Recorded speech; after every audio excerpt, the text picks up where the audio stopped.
Evening, folks. Welcome back to the channel. All right.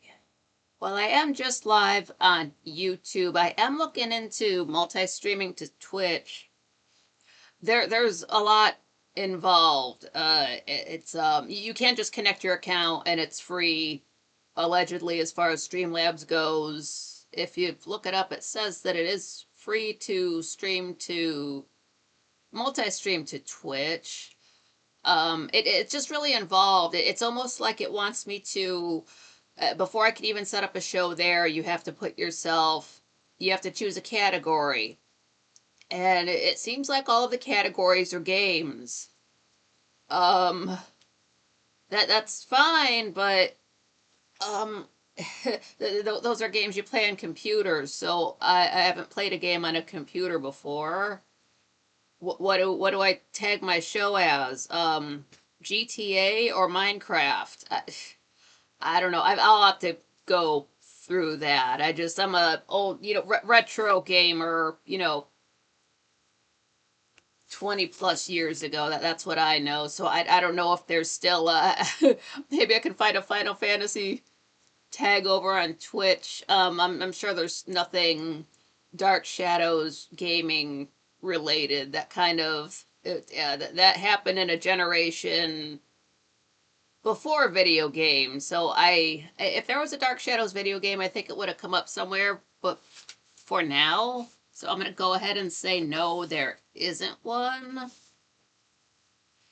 It would be interesting. How would you do that? Would it be like Castlevania, but instead of Alucard, you're Barnabas, and then you're just fighting of the Dream Curse Skull and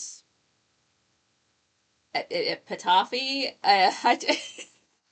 Probably a witch in there. There we go. Uh, uh, uh, Castlevania should be more specific. I can't think of the subtitle. It was the one that was on PlayStation. Shucks, I cannot remember the subtitle for that. It was cool though because it was just sort of it was almost two games in one because you have to go through this whole big castle and there's many floors, all these rooms. But what happened is you get halfway through the game, there's some kind of boss fight, and then suddenly everything's upside down like you're in Australia. So then you have to go through the entire castle again upside down, and the harder bosses and whatnot. But the thing is, they've got the completion map, so you do want to like jump up in every single corner and get every last thing, so you get that entire map filled out. And I don't know, that was fun. I played a lot of Do I have it? Yeah, I played a lot of this. I was playing a lot of Evanescence Open Door. Since the camera's so far away now. You know that album.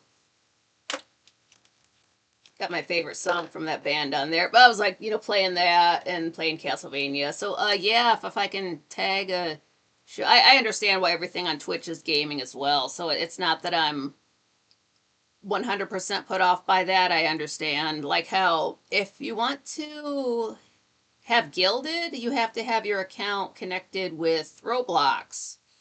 Uh, no desire to really play Roblox. I really didn't even know what it was about, but it's free. You just sign up for an account there, and then it automatically just bounces you back over to Gilded. So you can have a Gilded, and it also like it sort of turns on a Roblox.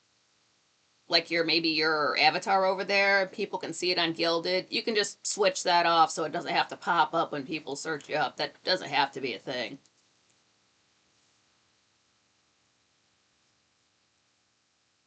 And I do want to say I want to shout out Revolution and Chris Six for helping me out with my equipment over the weekend there. I was back and forth with both of them in DMs, and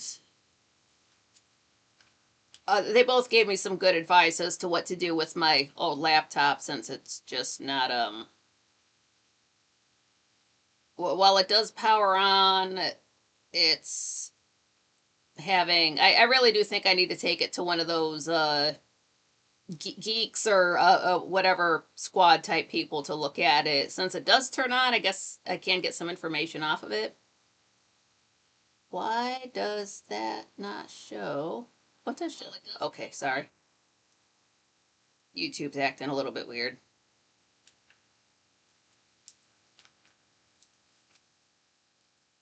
Oh, totally lost my train of thought. Yeah, both those guys helped me out. I didn't know they were tech guys, but they knew some stuff. And like we have some other folks that know about tech stuff. I just couldn't get in touch with them. It was the weekend, and unfortunately, it's still such that, not everybody is on Discord, or I mentioned Gilded. I prefer Discord.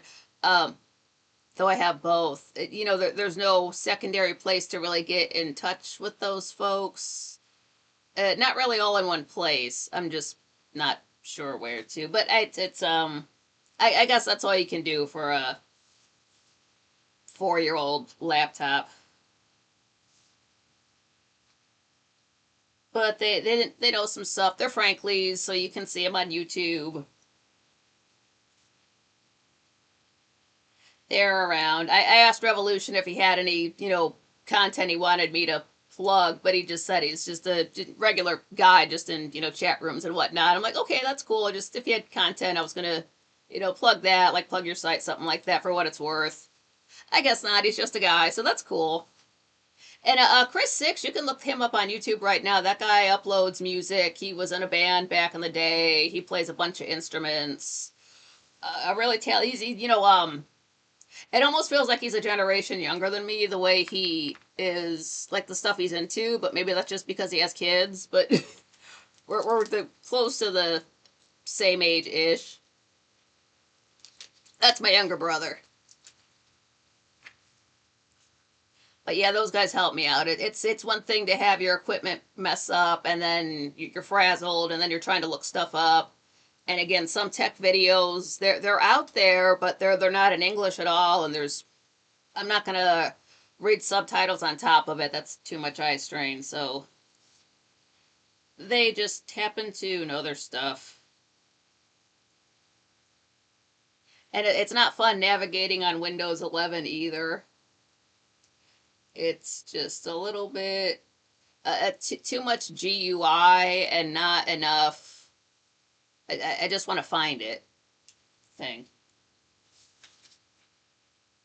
But that's just my gripe about modern technology. I guess I'm getting used to it. I've had it for a few days.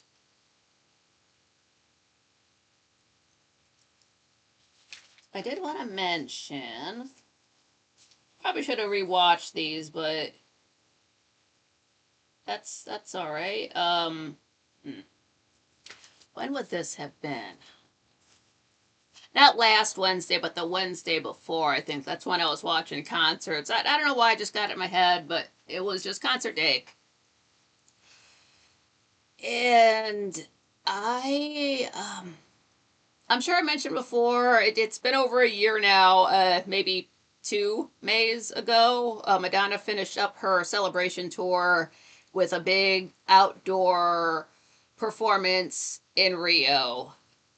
It seems like maybe the audience that wanted to attend might have been too big for any stadium that they have there. So it's literally on the beach. It's nighttime.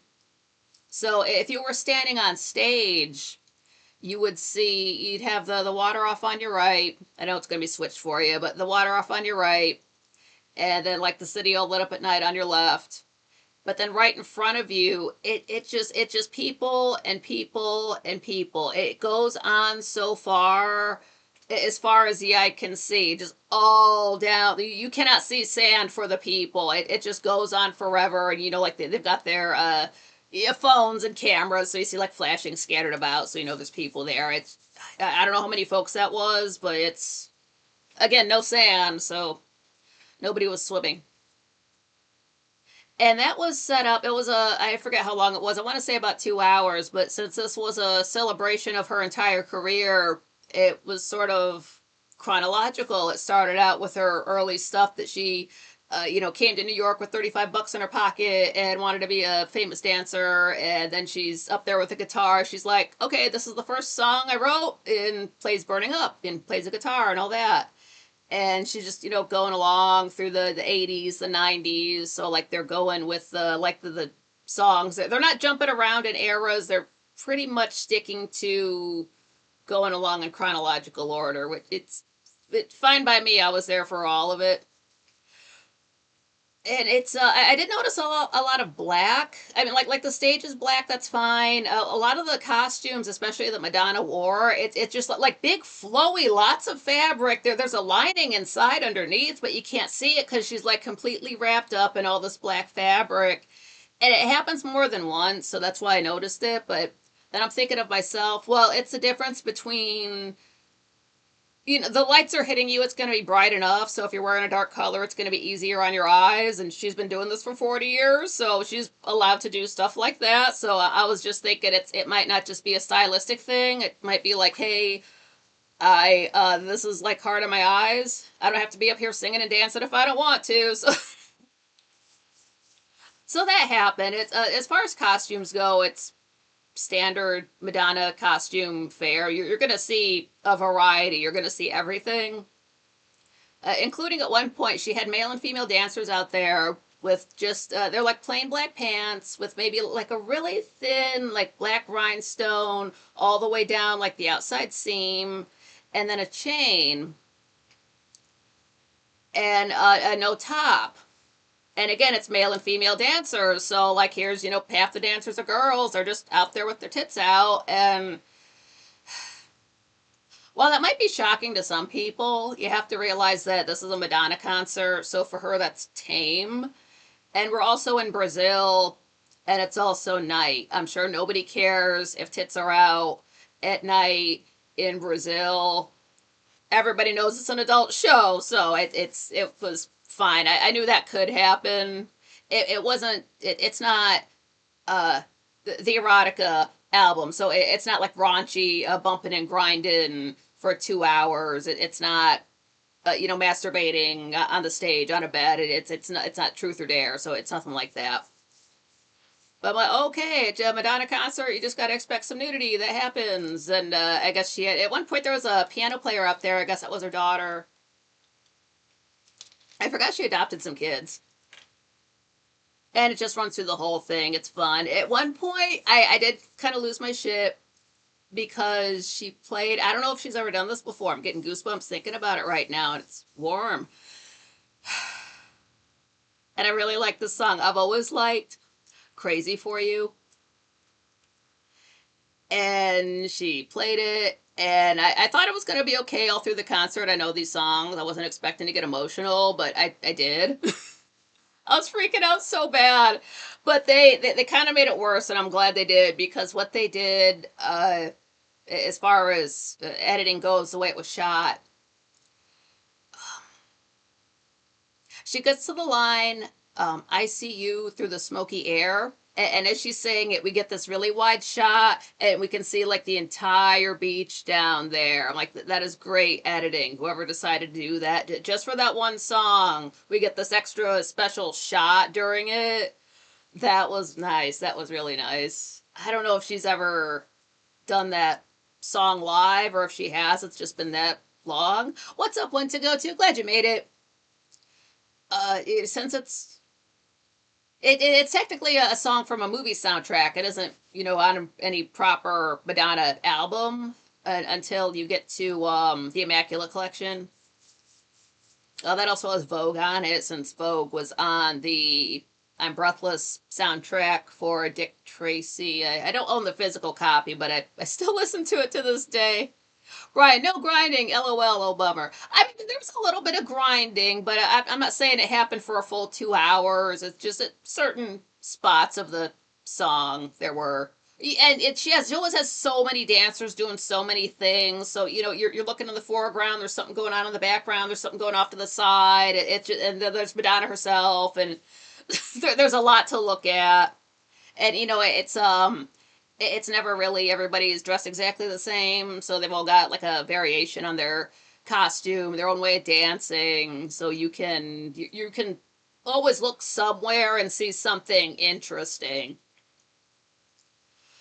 Uh, yeah, and then I'm thinking, at her age, it's people who are just like, let's say over 60. I'm not saying that's like terribly old, but if you've been singing and dancing, like push your body through physical stuff since you're like teens and 20s, I would say by the time you're 60, hopefully you've made some money. You can, like ease back, maybe work part time if you so choose.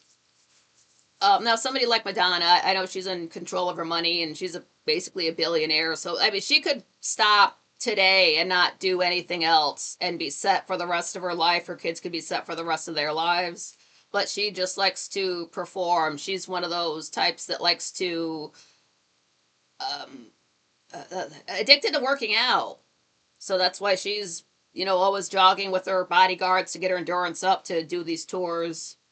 More power to her. But I was just trying to do the math in my head. I'm like she's like got to be over about 65 then. Like she does not have to be up there. She could just be sitting in a chair with a microphone, singing her songs, and everybody dancing around her. But she's not. If she's going to get out there, she's going to perform. But that was fun to see how they took 40 years, just her entire catalog. And like there was stuff from absolutely everything. There was even stuff from her Madame X album, every single, like I wasn't sitting there trying to think, okay, this is from this album, this is from that album.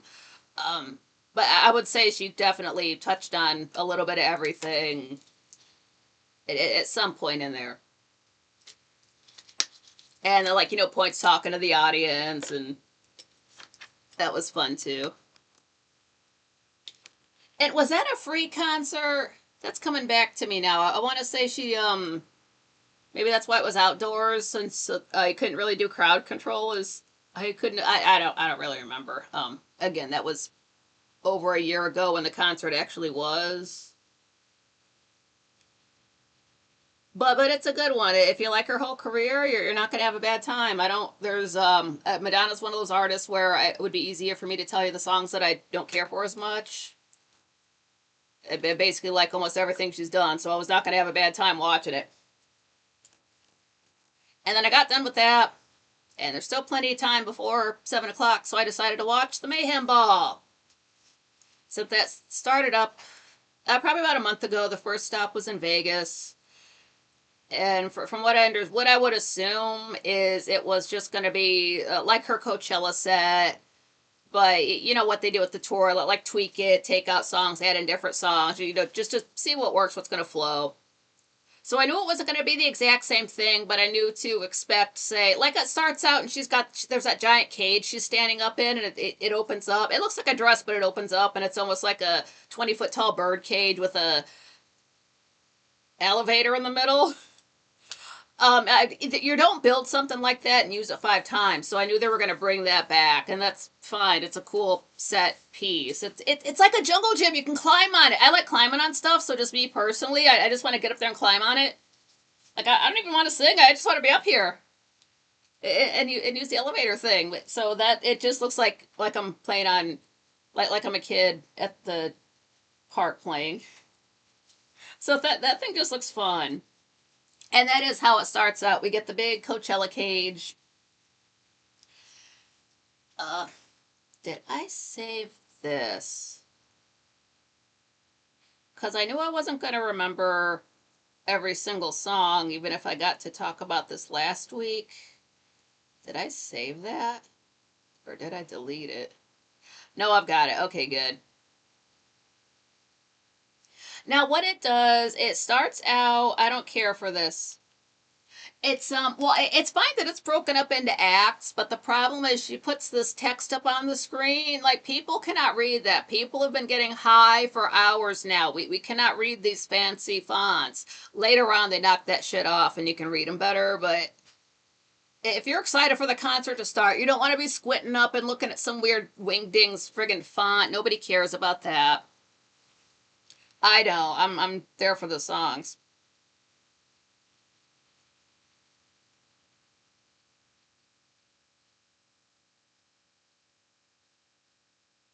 Okay, yeah.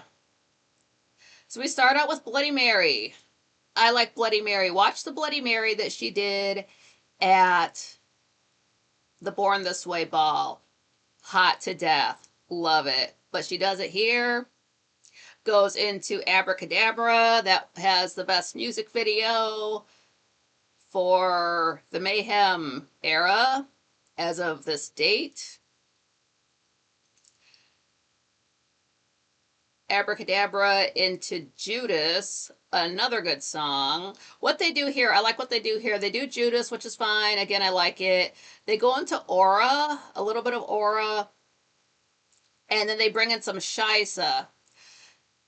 Judas and Shisa mixed together so well. Yeah, they're on the same album. But I've got a remix that I found. It's about, I don't even think it's 10 minutes long. They mixed together all of her albums, and at the time, Art Pop was the latest one. And they mixed together Judah and Shisa so well. I sing it that way to this day. I love the way they mix it up.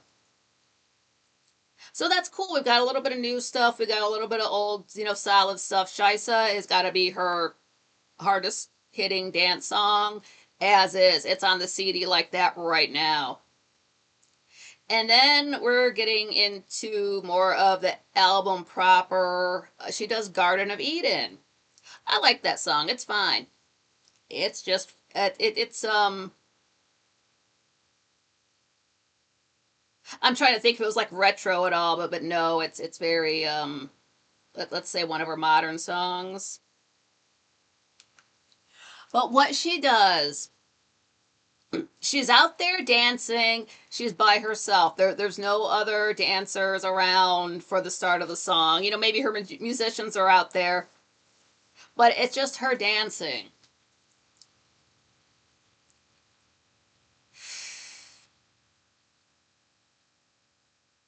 Trying to think of what the parts of the song. It's before the first bridge. I don't want to sing it. But what she does, she's dancing out there. She does a little turn, and then she falls. She does a death drop. What's up, Patrick? Glad you made it.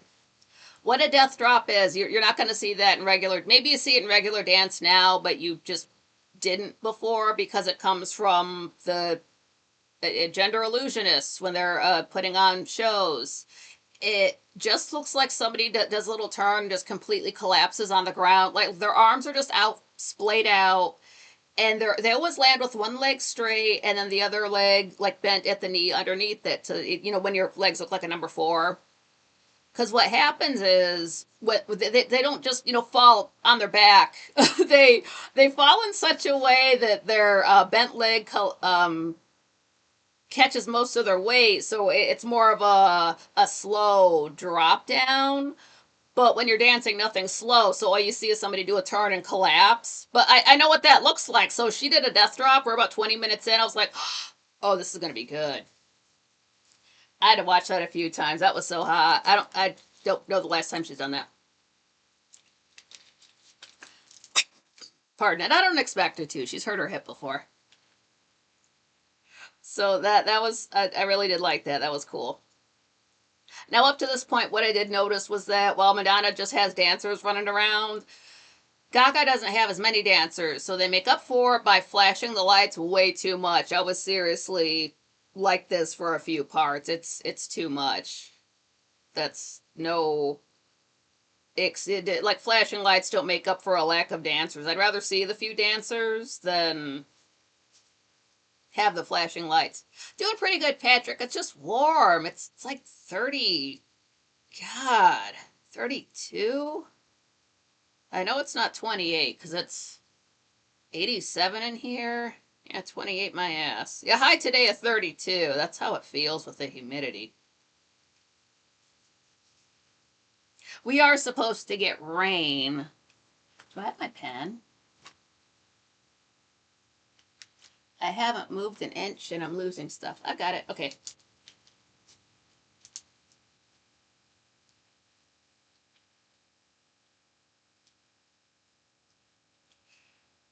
Right after Garden of Eden was already freaking out with the death drop. Then she does Poker Face. Poker Face cannot fail. I was totally digging that. And that's about when they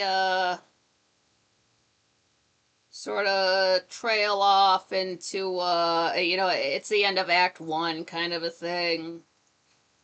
And one thing I did notice, I didn't notice this at that time, but as it went on, I did notice it more, the lack of interesting interludes. We're not getting a party nauseous. You even at Coachella, the songs that they play during the little like costume changes, it's usually like maybe the last song they played and it's a remix version, or it's two other songs mixed together, some kind of hard beat, something. But in this, anytime there's a break, it's more like strings and just this orchestral something. Well, it would have been fine if there was some variety. I want to be reminded that I'm at a Lady Gaga concert, especially as it goes on when I really need to be reminded when the songs are not as good. But that they don't do that. It's just you really do feel like you can physically see in your head people like pulling on their costume and whatnot. Even though there's nothing on stage, you can see it in your head because the music is not entertaining enough to distract you from it. But you're not having a bad time, not yet. It's still okay. Comes out with, of course they had to set this up, Perfect Celebrity. It's like it was at Coachella with the giant sandbox. That must be the most fun prop to move around from city to city, because what do? The sand does get everywhere. Do you have to sweep that up every time? Do you leave it there and go to like the pool store in the next town every single time? What is the sand budget for that giant kitty box she's rolling around in? And also, it's so much fun when sand gets in your clothing. So, how comfortable is that for her? Because she doesn't just do that song and walk back off. There's more stuff she's got to do. She can't take a break. But it's not me. I'm just thinking too much about it. It's just the mess that's gonna make, and you can't leave it there. It just maybe I'm just thinking about it too much. Patrick, just gone midnight here. 23.8 Celsius. See that's fine. 23.8, 24 Celsius. That's like 75 Fahrenheit. That's great.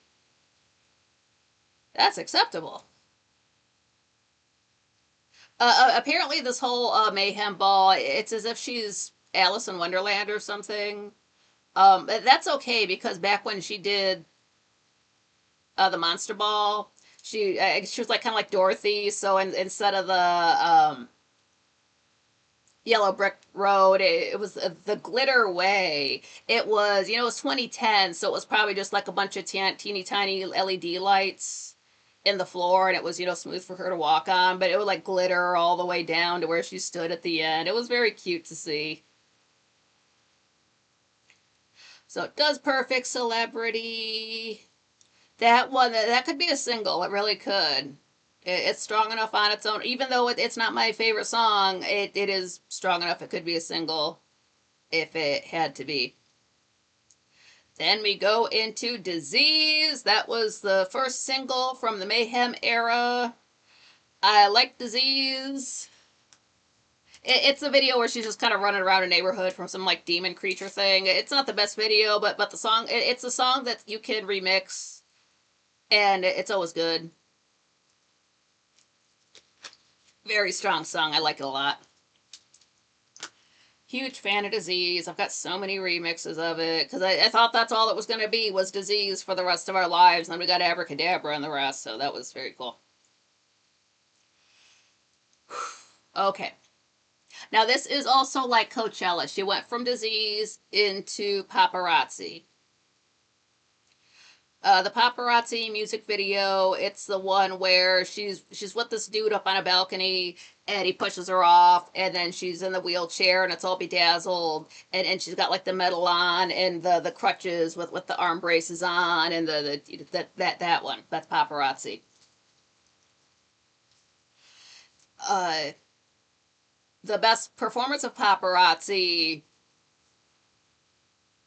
I even think it's Gaga's favorite performance. It's the ones that she did at the 2009 VMAs. 2009 MTV VMAs. It's the one, if you've never seen it, you've seen pictures of it, you've heard about it. It's she's wearing basically like this white two-piece bikini lacy type of thing. And she has like you know, the bedazzled like something on the chest right breast right here. And at one point she's it starts to turn red and it runs down her stomach into her panties, and then she's grabbing that cord, whatever it was, and just kind of hanging there. She even had blood in her eye. Like that performance, that paparazzi. I like that because, yes, the performance, but also she sings it in a different, I don't know how to put it, like a different key. Like it's not the same notes as the way it's sung on the album. I like the way she sings it in the 2009 version. I always sing it that way, so I'm always harmonizing with the song whenever it's played somewhere. I always sing it that way. So again, this is just like Coachella. She goes from disease into paparazzi, but it's a little bit extra now since we're at the actual proper concert. So she's got the crutches and all, and like the head thing that's it's all like chromed out, but she's also got this white. It's like this white pearl, sparkly, translucent. I would say it's like a cape, but it seems to be connected to something behind her. And I kind of wasn't paying attention to that. I was looking at like the front and the metal and the like, you know, getting off on the fact that she's singing paparazzi. And as she's singing the song, she's walking out onto like you know how the stage extends out into the crowd, and there's this little like half little fanned out area in the front. What they do with this now, and like at the start of the concert, it started way far off. It looked like an explosion, like fire. So you just had these flames like coming up the stage all the way up, just like the way like flames would just like creep up a wall, but it was like slowly coming up towards the stage. And as soon as it hit the stage, like you know everything turned red and it started. So here she is, she's back on that stage, and it's almost like it's an LED, like a TV screen with what you can do on this stage little platform she's on. And she's singing the song, you know, she's got the crutches, so she can only move, you know, so fast. And as she's walking out, she's singing, and I'm realizing it's not a cape or anything. It's connected to something way back at the end of the stage. And as she walks, it's getting longer and longer and longer. I'm realizing it's not going to stop. And she's over the stage now, and that part that extends out, it's lighting up in different colors. It's catching on that cape fabric stuff and turning that into all kinds of different colors. And you know, like it's got this wind effect going on, so it's got this shimmery, you know, like trailing effect behind her when they do a wide shot. It's very pretty.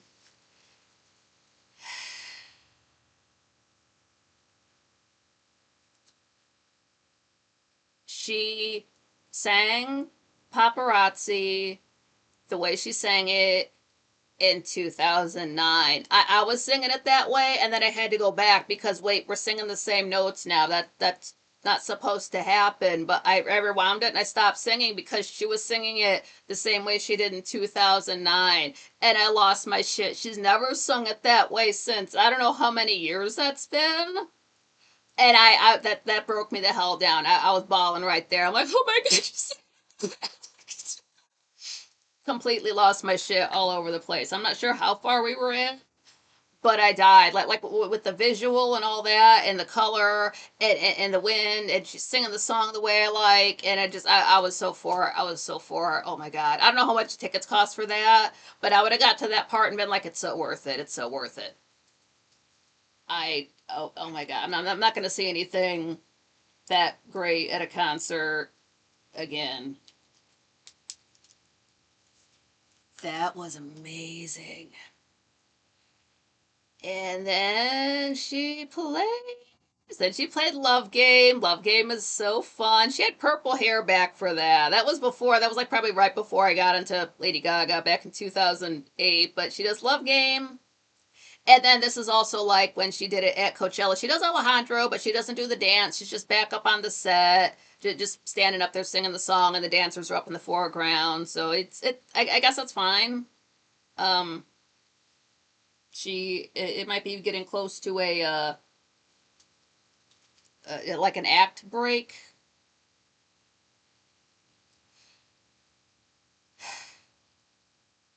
And I didn't realize this was happening until she started playing the next song. Yeah, Patrick. Yeah, perhaps a pre-Illuminati time. Yeah, she debuted in 2008. That performance was 2009. 2 years later, we had Born This Way. 2 years after that, we had Art Pop, and then she hasn't done anything since then. Not till this year. There was some other stuff, but we're not getting into that. I didn't realize what was happening at the time. We're about 53 minutes in, and I didn't realize I was thrown back in time to a place when Lady Gaga had no bad songs. I was so. When that all shattered, I realized it happened. I was enjoying myself so much. I was having such a good time with the new songs and everything else, and I could have excused the flashing lights.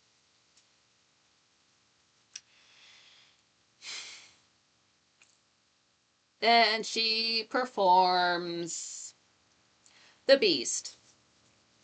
This is from Mayhem. There's already an unreleased song called Animal that's like hard, like it fucks. Well, we don't need like the slow, boring fuck song. That's what The Beast is, and everything came to a screeching ass halt, nosedive. I was right back in the present moment. Like fuck. Why did this have to happen? So that song plays. Then we get another, act break. So it's like, good. That's I'm already disappointed enough. My high was killed after an hour. Thank you. So go ahead, change your clothes, make it up to me. We had to wait through a costume change just for her to come back out and perform Killa. That's the one that sounds like it was written for TLC. I can literally hear T-Boz and Chili singing it. All it needs is it's a short song too. It just needs a Left Eye rap in there, and they could have taken that song. But R.I.P. Left Eye. And the song on the CD has some high pitched tones, so I can't listen to it. I don't know the words to it. Don't think I'll have occasion to learn, which is fine by me. It does sound very, like a, 90s stuff, so it kind of had like a funk kind of a vibe to it. It's okay for the. If it didn't have that high pitched tone, maybe I'd care for it. I don't even know enough of it to make fun of it, so it's just with another check. We had a check your phone song, an interlude, and another check your phone song. How many minutes of time has this gone by? Like, oh, hold on, I can make a longer tweet. So that happens. And I'm thinking, don't do 3 songs in a row. 3's my lucky number. Please don't do that to us. But she doesn't. She goes into Zombie Boy. It's not like the way it was at Coachella with the skeletons attached to the costume. Zombie Boy, it's a little bit 70s. I'm not always in the mood for it. As far as take it or leave it, I'll take it. It's not, like The Beast or Killa or, Die with a Smile. So Zombie Boy's fine by me. But again, it is rather 70s.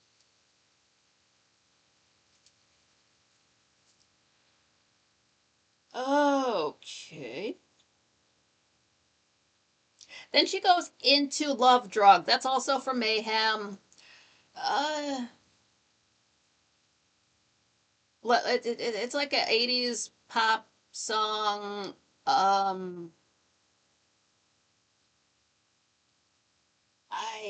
I kind of wish it was Don't Call Tonight. I prefer Don't Call Tonight. Uh, I actually learned Don't Call Tonight because of a 8-bit remix I have. I like the 8-bit remix so much, I learned the song proper. So I'm more of a fan of a remix. But I Love Drug is. Of the two, I would have preferred the other one. But, okay, it's Oh, Gaga should never be okay. This is just okay. So, okay. I can't change it now. It's already happened.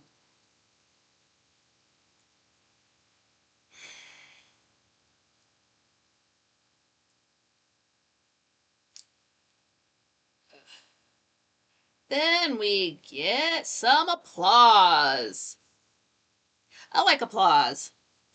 People don't like that it's slapped onto the end of Art Pop. They really do think Gypsy should have been the last song on that CD. Yeah, I do see that. They had to put applause in there somewhere, though, so I guess that's where it went. What's up, Art? I'm glad you made it. But I remember when Applause premiered, I was like home that day from maybe I was sick from work or something. But I remember like when they debuted it live. That was a big deal because she had messed up her hip back in 2012, so this was 2013. That's the one where like she has it almost looks like clown paint. Her face is basically white with like some almost rainbow color effects on the eyes for like the eyelids, and she just kind of like smeared it all up. That from Art Pop, you know that. That's applause. And then she goes into Just Dance. You can't miss with Just Dance. That was our first big song. Oh, what's up, B Chef? Glad you made it. So Just Dance is always gonna I'm always gonna freak out for Just Dance. So that just goes without saying. And then we get another interlude act break thing. And I'm thinking, oh no, the last time we had an act break, she, whatever, killed us. So I was not looking forward to the song she was going to come back with. And I was right, because she comes back with Shadow of a Man. That's the Michael Jackson song. She doesn't even sing all of it. So we had to sit through the Michael Jackson song. And then this Mayhem was released, but then there's two bonus tracks. There was a bonus track called Kill for Love that was released in the United States, I think exclusively at Target. And then there's also an exclusive track that was only on the Japan CD called Can't Stop the High. Can't Stop the High is hot. That really should have been on the actual album. Why does Japan get the good song? Because in America, we got Kill for Love. And that's what Gaga's playing. She goes from the Michael Jackson song into the Bruno Mars song that couldn't even make it onto the proper album. So I was not, I was officially not having a good time. I was waiting to get saved. And then it got, I don't think it could get any worse than this for me.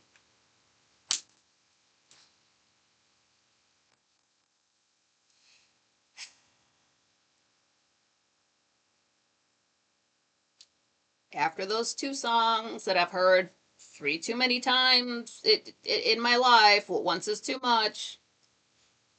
After that, she turns around and plays Summer Boy.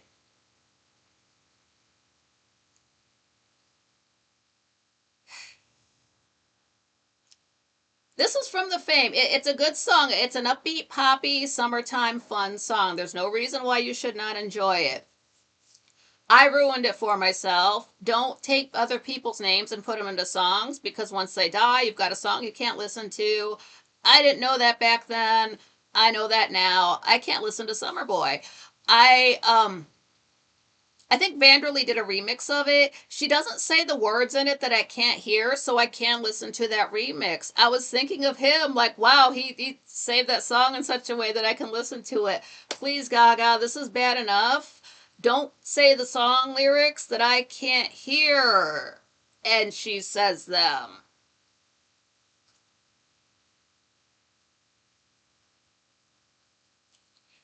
It was like watching the entire Joanne concert in one song. The level of disappointment I had. If I would have been at that concert, I would have been standing like a stone. pissed off, like shaking. How can you do this to me? How, after everything, and then you summer boy me? Oh, I was mad. I was more mad about that than the other songs prior. It's like they never happened. I was that pissed off in that moment. You can't just walk out of the concert. You can't just. You have to.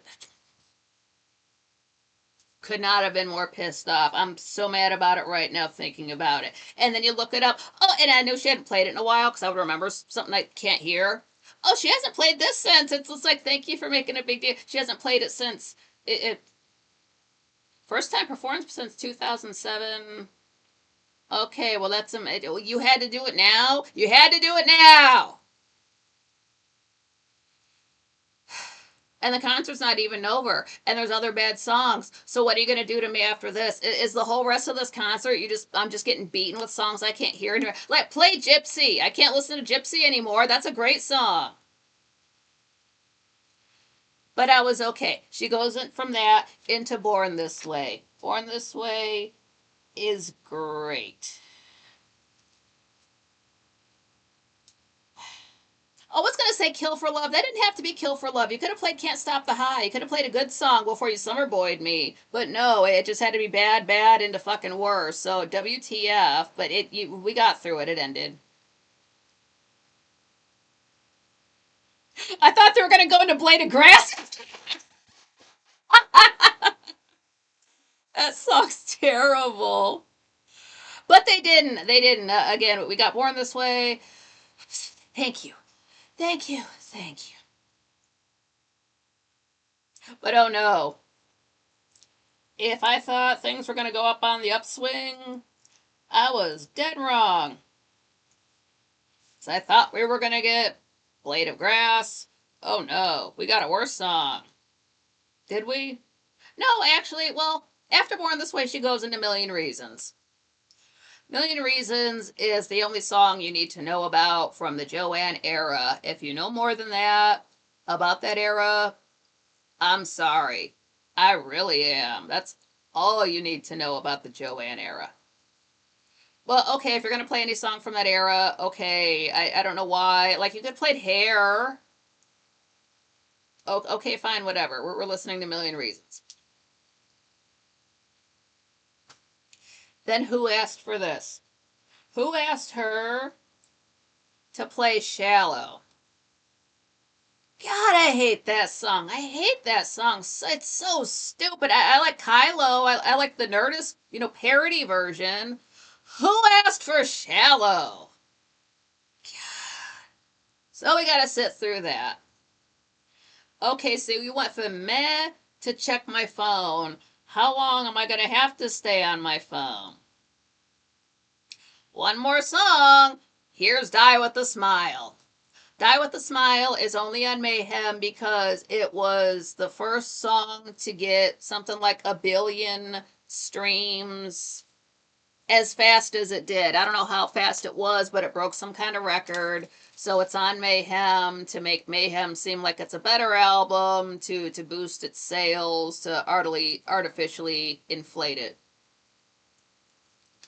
So you can't get mad about applause at the end of Art Pop when we have Die With a Smile at the end of Mayhem. That has no business there whatsoever.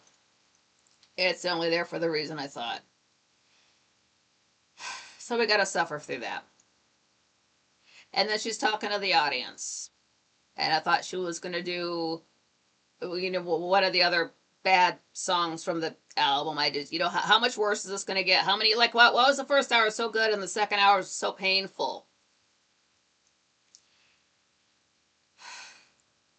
But fortunately, like, one of the last things she says is that she wants to, like, if I die, I want to vanish into you. It's like, are you going to play Vanish into You, or are you just saying those words? She does. I like Vanish into You. It is a little bit 70s. One verse really isn't even a verse. But I do like that song. I like the first time I went through, that's one of the ones I was kind of grooving to. Oh, Beach or MC Hammer. Yeah, most views are bots. Yeah, I'm sure that's all that is. That's the only reason why that's on there. That's the only reason why they did Kill for Love to make a Bruno Mars song. Doesn't even need to be there. She wasted her time in the recording booth doing that song. So they do Vanish Into You. Again, I like that song. Then they start rolling into. I saw it coming because I remember the finale from Coachella. They do. It's like these people that look like nurses, and somebody's on a gurney, and they're trying to save her. And so I knew they were going to do Bad Romance. Huge fan of Bad Romance. Bad Romance was the closer for Monster Ball. Every time I think of the Monster Ball, I have to think of the way she said it on the DVD when it starts up. But for the Monster Ball, that was the finale. Lost my shit. I can still see it to this day. I love that song so much. So I was freaking out. Bad Romance. Holy shit. I like the song, but I was, remembering it from Coachella. So I'm like, okay, I've seen this before. Thank you. And then they get off the stage. And, it's not over, but they, turn the lights down. There's no music, no dancers. Wait, what? What? Whoa, whoa, whoa, whoa, whoa, whoa, whoa. How come? How did YouTube recommend me How Bad Do You Want Me at Lady Gaga's Mayhem, and she did not sing that song? Is it I have seen people record concerts where they must not have liked that song because they're filming it. They start singing the song, and then like the video doesn't pick up again until the song ends. So it happens. This was not that kind of concert. They filmed everything, so it's not like they just cut it out somewhere. I'm not. I would say I'm not high, but I'm sure I was high at the time. But I was just high on weed, so I wasn't like hallucinating. It forgot a whole song. What? Maybe she just, sometimes they sing it at one concert, they don't sing it at other concerts. Maybe that was that, but I'm like, but why would you not? I don't know. I don't understand the world. But there was still more of the concert left. There was still maybe like 5-10 minutes left. So it's like, don't tell me that they just filmed the rest of the audience, for 10 minutes, all and then it trails out. So I kind of cheated a little bit. I fast forwarded it, and then I started to see more than just a blank stage. I'm like, oh, I don't want to ruin this for me. So I put the cursor back and just let it play. Oh, and again, it's just like people like clapping and not clapping, but just kind of cheering. There's just like house lights on. They might come back out and do another performance. I don't know. But I'm glad I wasn't there because what happens is sort of out of nowhere, all the lights come back up and they start playing the music for a song. And I know that song. And I flipped out when I heard it at home. But if I would have been there at that concert, I would have physically exploded. Like bones and body parts going everywhere. Everybody has a bad time because one chick physically blew up. I would have fucking died because what was playing when all the lights came back up, if you know how the song starts,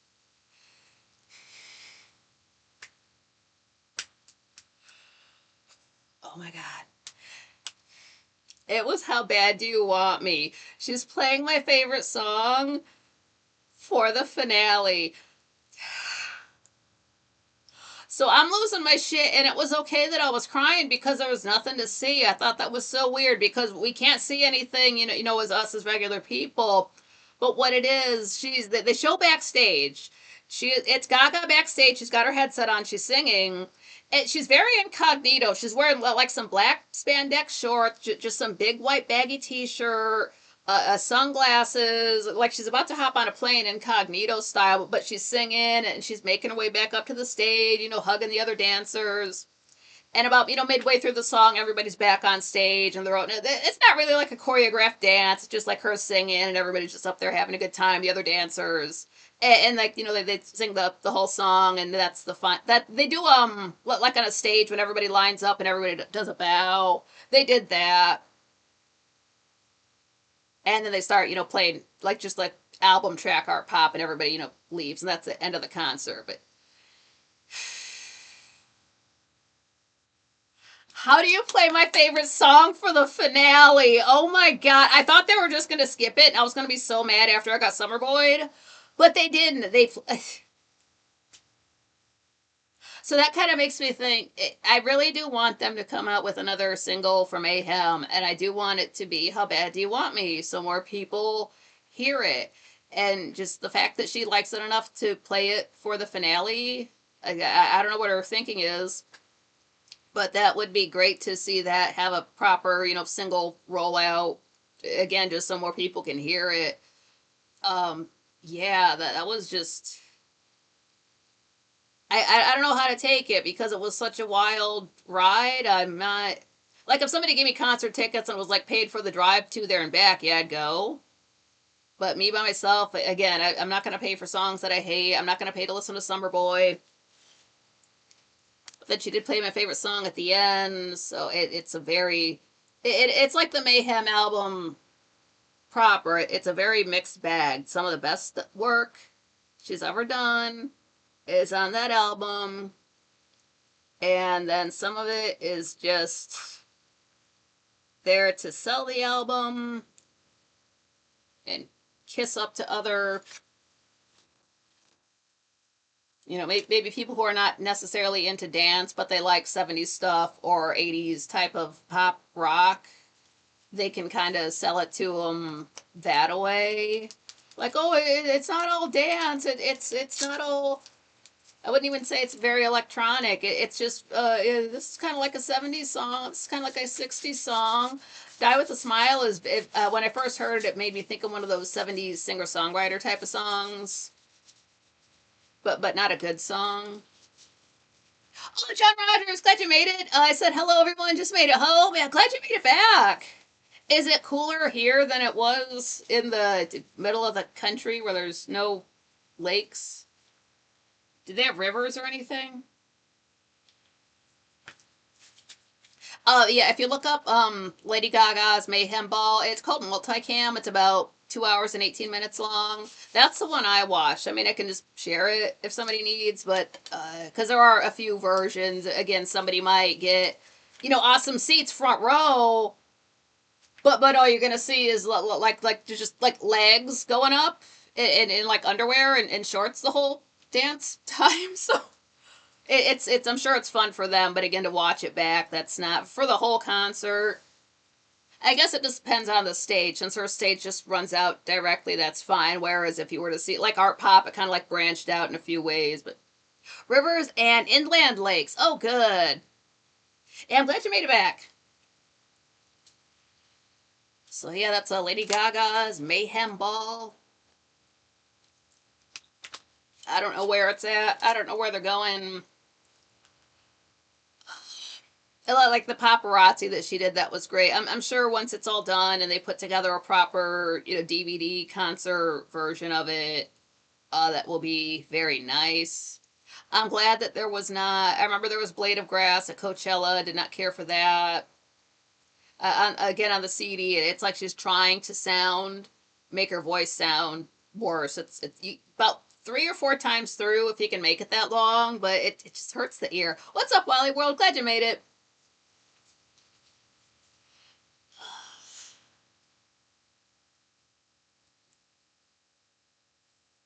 So as it was going on and we are getting more of those bad songs, those interludes really should have like kicked it up more and hyped it up more. So like we're getting excited before she comes back on and plays Killa or something like that.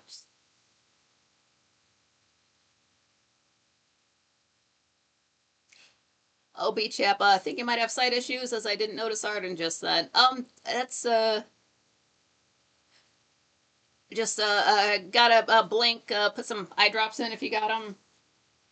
If you're like me, by the time it gets to Thursday and Friday, I've seen the same people in the chat room all week, so I don't know, like, when I'm saying hi to them, am I like, did I already say hi to them? I don't want to say, like, hi to the same person 5 times in one show. Like, okay, I said hi. How bad your memory, Nikki?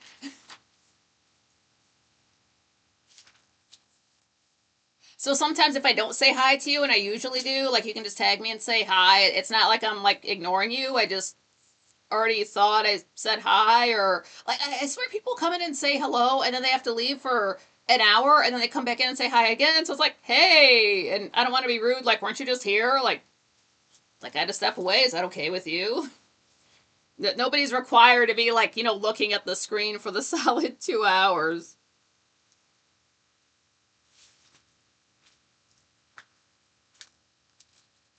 Oh man. I realized I'm not going to do this to you now, but since this can go, I can do a full 2 hours on one battery charge. Like last time when I got off of the show, I had to do a little bit beforehand, but I got done with the show and it was still on 28. I did not have to charge it, put it on the battery at all. With that in mind, I could theoretically do longer shows, like 2.5, possibly 3 hours. Again, I'm not going to, drop that on you right now. I'm just saying it could. I'm not trying to, murder my equipment in a year. I'm just saying that sometimes that's called for. So I know Arden's seen Dark Shadows. Did anybody else watch Dark Shadows in the last 59 years? I would have to look that up. I don't know how it stayed popular for so long. Was it literally people? Because I know there was always conventions going on, it seems like. But how did people keep it alive before you could, what did it rerun on regular TV at some point? I don't know if they would have, say, in the 80s been rerunning shows from the 60s on a specific channel. I'm not sure how they did things back then. Was it just people read like word of mouth and like side material to keep it going because there are books and other I'm not sure if they are canon, but like stuff that was written back at the time that does tie in with Dark Shadows, the TV show.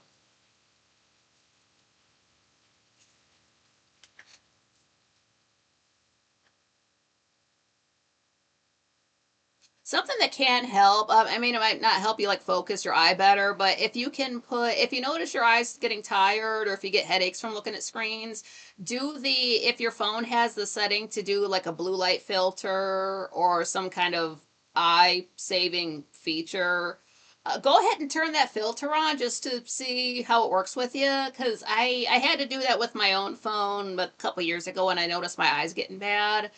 It sort of puts this.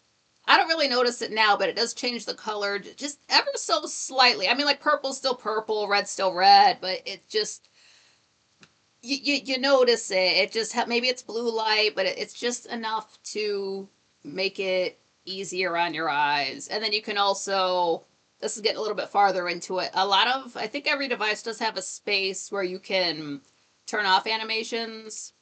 So I don't know exactly what the extra animations are because I automatically turn those off. I don't need that. If it's animated, it's using up your battery. So you want to turn off the extra animations. You're not watching a cartoon. You don't need every button you press to like sparkle and light up and shoot off fireworks. Ollie says, I hear Dark Shadows when Arden watches it. The theme song is haunting. It is that theremin thing sound. I don't like listening to the credits music. It makes me sad. I don't know what it is. There's a couple like notes in there. It just makes me sad. Like maybe it's because the episode's over. Like, oh no. Well, what if it's the last episode? What if I'm watching episode 1245 and there are no other episodes? That's odd. Because it does feel like it could have kept going.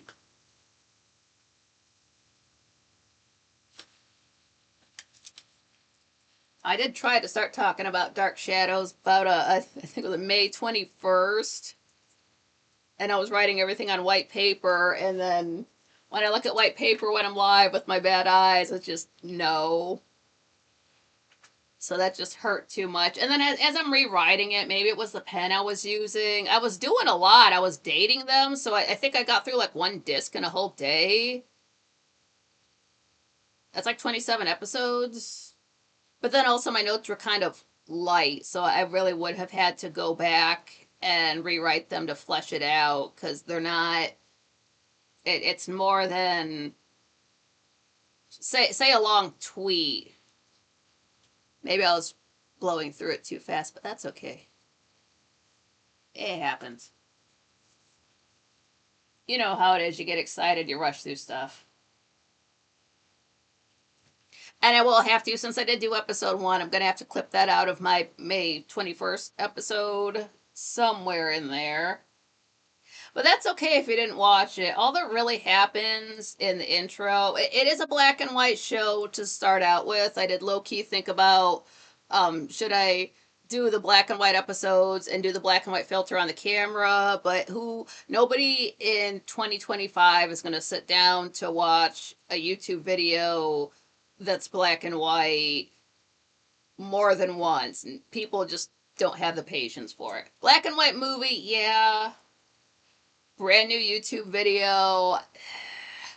I really don't think there's that kind of person.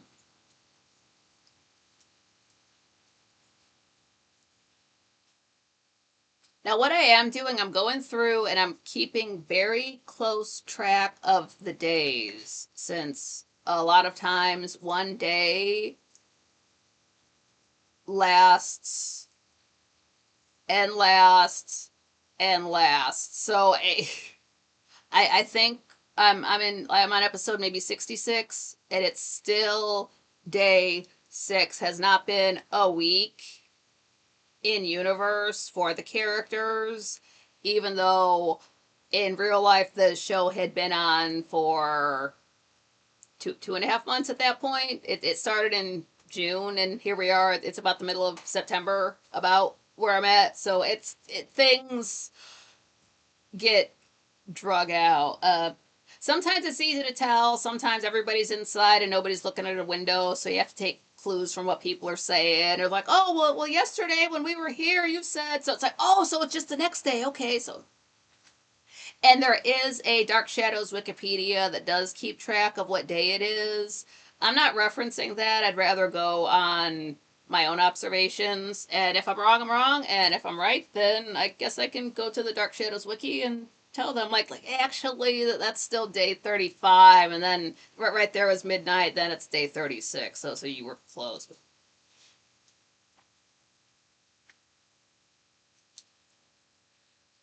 The first episode is, it's this girl on a train. Her name's Victoria Winters, and she goes to, she lives in an orphanarium, I might call it, from Futurama. Same thing. They call it a foundling home, but it's an orphanage up in New York. She got this letter from a lady asking her to be a, they don't really use the word governess too much, but she's a governess. She's just going to be teaching some rich kid up in his house. But she doesn't know this lady. Hey, I've heard about you. Come work for us over in Collinsport, Maine. Yeah, just be there. And she's an orphan. She doesn't have anything, but she thinks that there are secrets about her past that she can uncover in Collinsport, because we find out she was receiving money every single month. No return address, no name on it, and it was always coming from Bangor, Maine, and that's about 50 miles from Collinsport in universe. So she's thinking 50 miles, that's close enough. If I'm in that town, I can try to find answers. So that's why she took the job. What else does she have to do? I'm sure the pay is good. They don't quite bring up how much she makes, but it's got to be good, because she was just teaching at the foundling home. Now she's teaching in a big house. Yeah, she's for it. And she does meet Elizabeth Collins Stoddard. She's the matriarch of the Collins family. Always dressed glam to the nines. Great style, very understated. Respectable type lady. Then she has her brother Roger Collins, who I'm starting to think, I try to write it down, but I might not have to. It seems like every time he walks into the living room, first thing he does is go to the wet bar, pours a drink, sip, and then the rest of the scene happens. Like everybody else goes to the chair, he goes to the wet bar. So he likes a drink every time he walks through the door. Maybe that's the only door that makes him want a drink, but that's him. And he calls his son a monster. That's the one that Victoria is going to be looking after. So I'm sure this kid's a lot of fun. But when Vicky was on the train, there was also another dude coming into town. This guy's name is Burke Devlin, and he gets I think he has like a car drive them to the inn. So this guy has money and he's back in town. He's from there, but he's back, and that he's like talking to this PI guy because he's interested in the Collins family. They're the I mean the town's named after them. They're going to be a big deal. And then really the only other thing Vicky does is she goes to the Collinsport Inn, and there's a restaurant attached to it, and the waitress there is named Maggie Evans, and Maggie calls Vicky a jerk for wanting to work up at Collinwood. And then Vicky like takes it well.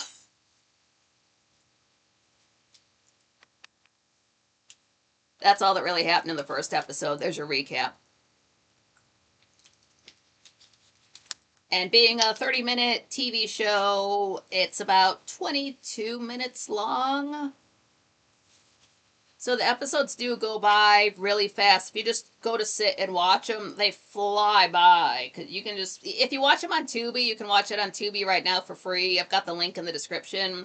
It lets you skip over the intro. So if you don't have 20 seconds to listen to the intro and watch the waves crash on the rocks, you can just skip it. That's okay. And you don't have to watch the credits. You can just skip those too if you're in a hurry. Just go, go, go. And also, it does come up that Liz has been in Collinwood for 18 years, has not left the grounds in all that time. But that's all they really say about it. They don't elaborate on it yet.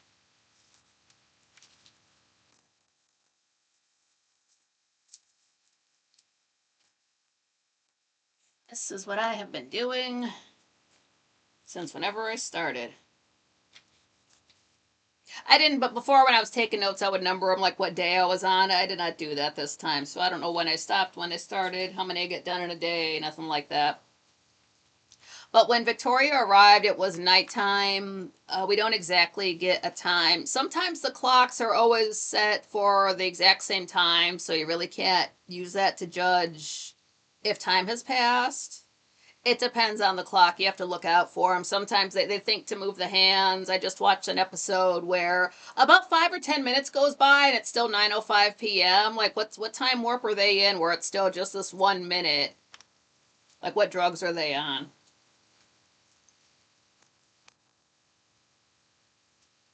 Now, it ended with the first episode ends. This doesn't happen a lot because we see this at the start of the episode too.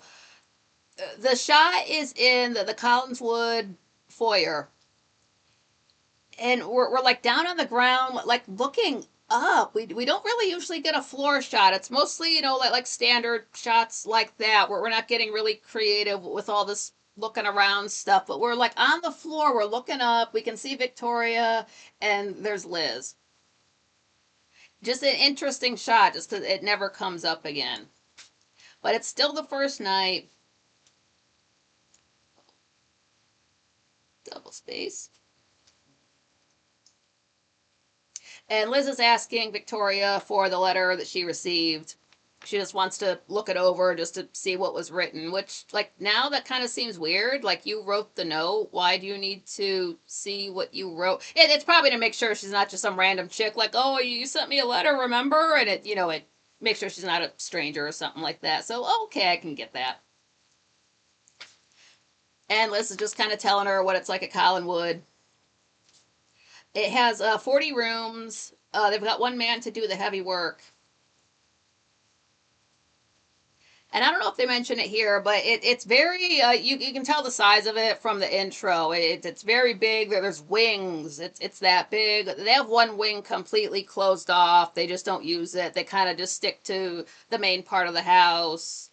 And they do it for themselves. So if they want to iron their clothes, they do it themselves. They don't have a maid and servants like that to do stuff. They got the one guy for the heavy stuff again.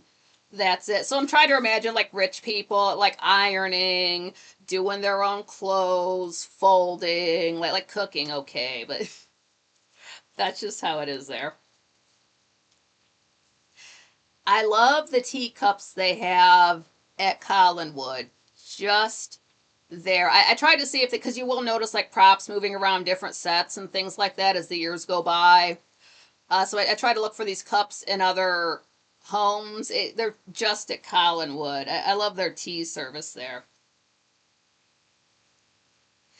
And Liz is just telling Vicky that Jeremiah Collins built Collinwood. That was her great grandfather, and he is the one. There's a few pictures in that room. There's one above the fireplace. That's him.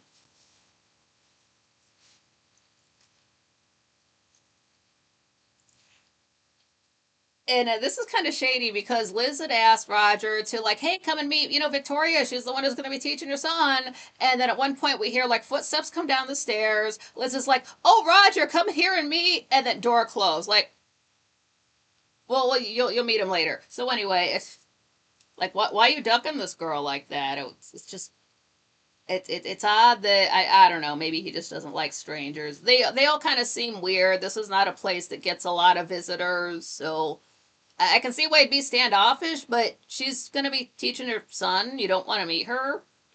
Uh, okay, maybe he's just weird like that. And they do mention that Roger's son, his name is David. Yeah, the East Wing was closed over 50 years ago. I gotta double check that. East.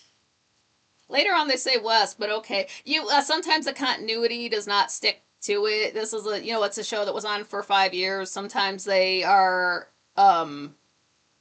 conscious of prior episodes. Sometimes it seems like they're just writing fresh. So if there are little mistakes like that, that's on the Wikipedia also. If you see a microphone in the shot, you can see like the edge of a camera. At one point, they just push the teleprompter into the shot and then pull it. The camera tries to shoot around it. That kind of stuff. That's on the Wikipedia too. So those little flubs like that are actually fun to notice. Yeah, they only use part of the rest of the house. So that whole big thing you see in the intro, they probably don't use the back half of it. And that is a real place, too. I don't know if you can just go there.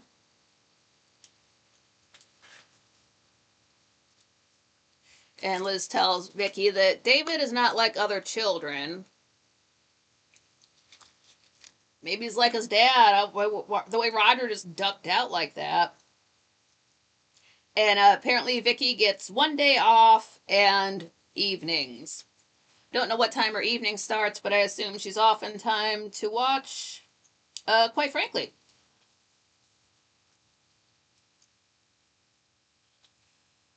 The Collinwood foyer they have built in, not in, but with Legos. I have seen that. I might have that picture saved somewhere. Now we're at a new place. This is a bar on the water, very nautical themed, with the netting and whatnot. It's called the Blue Whale, Blue whale. And here's where we see it's this young girl, blonde hair, and she's just dancing, having a good time. There's this upbeat music playing, just dancing with everybody. She wears a cameo. I've noticed that. This little cameo. I don't know if I haven't come across the backstory for that yet, but I just noticed that she's usually wearing one. This is Carolyn Stoddard. This is Liz's daughter. And she's just having a good time dancing with, like, I dance with one guy, then it turns dance with this guy, then dances with third guy. And while this is going on, here's this dude sat at a table, just pouting, just sulking. Could not look more pissed off that this girl is dancing with all these other guys. We can assume that's her boyfriend. He is not with it. And John Ryder's at least not the Blue Oyster Bar, yeah. But while this is going on, like the jealousy and the dancing over at the bar, where they're serving drinks, here's Burke again. And he's talking with this like private investigator guy. And he's watching the girl dance, like, hey, tell me about her. PI guy's like, oh, her, that's Carolyn Stoddard.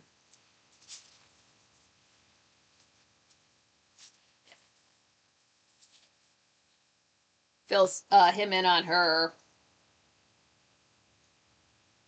And we still see the guy, the boyfriend, jealous boyfriend, just watching Carolyn get more and more pissed off. And there's Burke's like, well, who's that guy at the table there?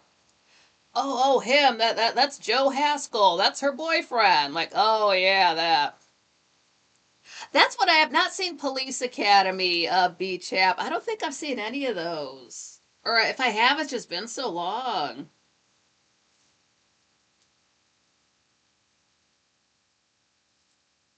Yeah, Joe Haskell is the guy that Liz wants Carolyn to marry. So Liz ships Carolyn and Joe something fierce. And it's still going on. Carolyn's still dancing. Joe's still looking salty. There she is dancing with like the fifth guy. And finally, he can't take it. He stands up and he tells the guy to back off. He's like, hey, man, the chick wants to get dance. I'm just dancing with her, man. What's it to you? And bar fight. Fists are flying. Now nobody's having a good time. But Burke Deflin's right there. He breaks it up. He's a little bit bigger, like tough looking dude in the face. Like he looks like he's like a guy that never cracks a smile. Looks like one of those.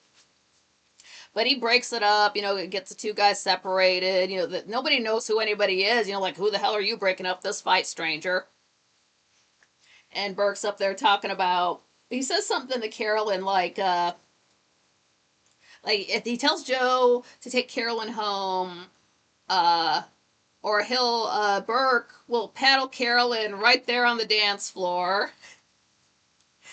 So Joe, take Carolyn home, but come back here after you do.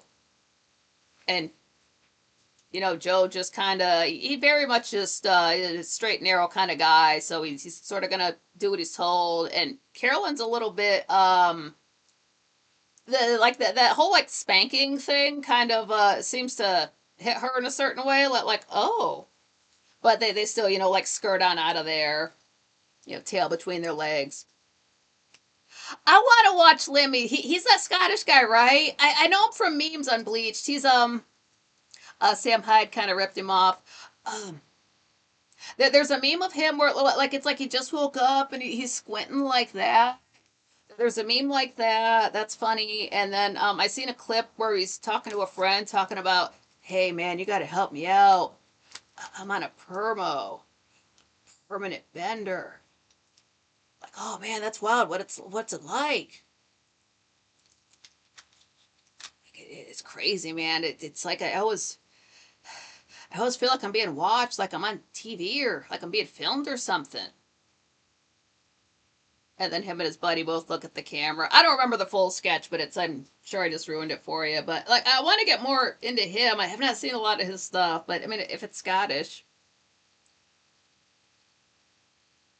Commandant Lee, Sergeant Harris character. Oh, for the villain for the movie, yeah. I do need to go through those. On Bleach, he wanders around Glasgow. Nice, nice.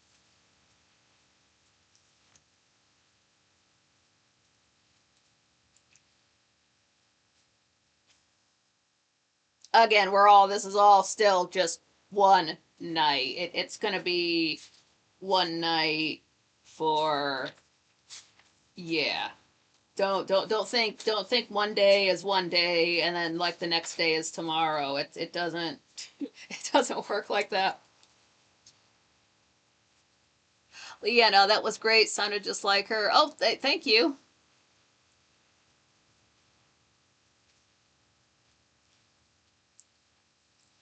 Oh, right. Yeah, this is it. This is going to be it's Victoria Winter's bedroom, but Liz was telling her that this was her bedroom growing up her whole life and until the day she got married. And the window It's like the big windows that like both of them open up. There might be a balcony out there you can walk out on. We don't see a balcony, but like the window, it just keeps slamming shut. And there's Liz like, oh, let me fix this. This never latches properly, and you're the richest family in town. You can't fix this one window, but we're not supposed to think that. Okay, whatever.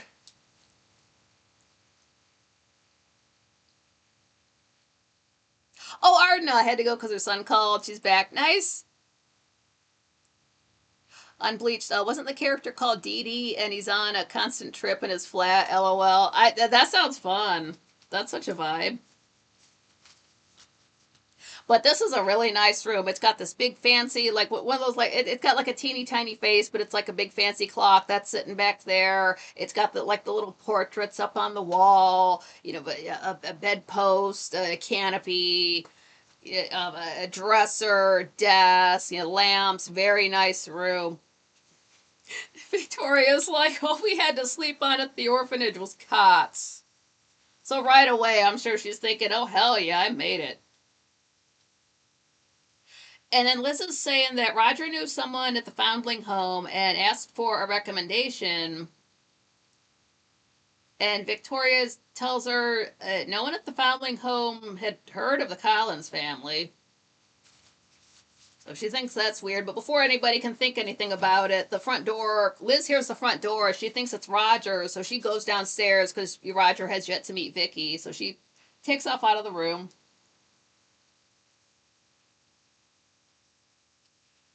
It's not Roger though. This is Carolyn getting home, and she goes into there's the front door. Then you got the foyer with the steps going upstairs. Then you have I'm calling it the living room.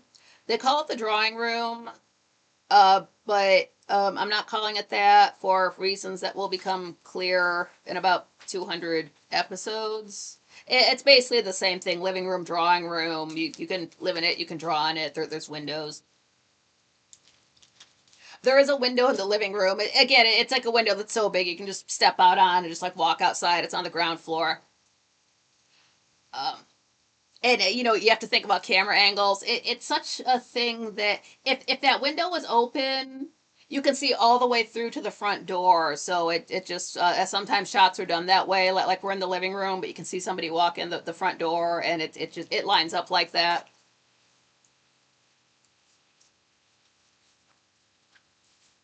But yeah, Carolyn's just mad because she had to come home, and she was trying to have fun, and she's tired of trying to have fun. She's tired of trying to like act like everybody else and be happy all the time. It really does kind of seem like she's just tired of being herself for some reason, like she had to put on an act. And it's a little bit more than like just a rich person like whining about their own life. It seems to be a little bit worse than that, but she's just had to cut her evening off short, so she's not having a good time. But she was, Liz is like, oh, honey, what's wrong? Just trying to find out what's going on with her, being so mopey. And Carolyn's like, what, Collinwood is fine for you, Mom, but I don't want to be stuck in this nut house and just married off. And she also thinks Victoria's crazy for wanting to live there.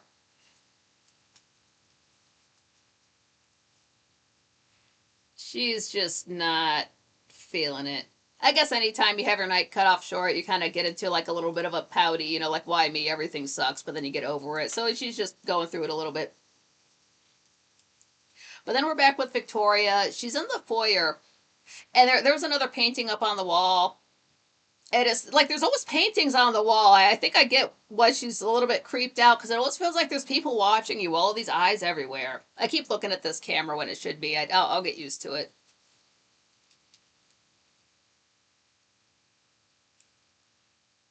Really can't tell the time of year yet since we haven't had a date. People do. It's Maine, and like folks are wearing trench coats. It never snows on the show. It's sort of hard to tell exactly when this starts. And again, being black and white, then we don't see a lot of trees. I guess we don't have to know right now.